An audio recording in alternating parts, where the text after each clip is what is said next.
Բարև ձեզ սիրելի հետևորդներ, ձեր հետ է հոգեբույժ հոգեթերապևտ Կարեն Լևոնի Ասլանյանը։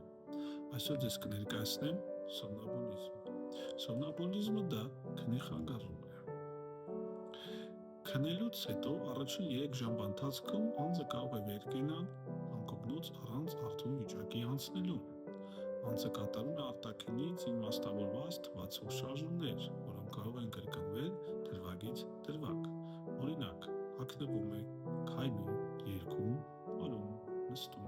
Այս ամենը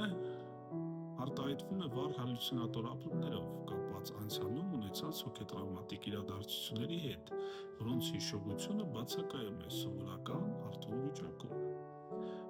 Անձը կարող է տագնապային թվալ, արտահայտել դժվար հասկանալի բառերով ու արտահայտություններով։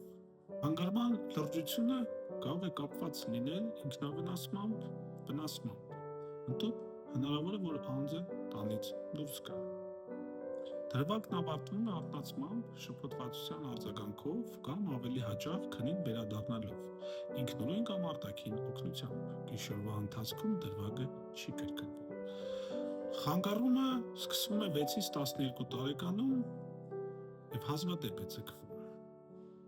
Վիճակը հրահրվում է սթրեսային իրավիճակներով, գերհոգնածությամբ եւ նախորդող քնի դեֆիցիտով։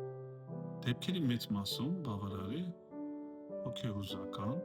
լարվածության նվազեցումը եւ ծնողների ջերմ վերաբերմունքը։ Ծանր դեպքերում դիմեք մասնագետին եւ եղեք առողջ։ Ձեր հետ է հոգեբույժ հոգեթերապևտ Կարեն Լևոնի Ասլանյանը։ Եղեք առողջ։ Ցտեսություն։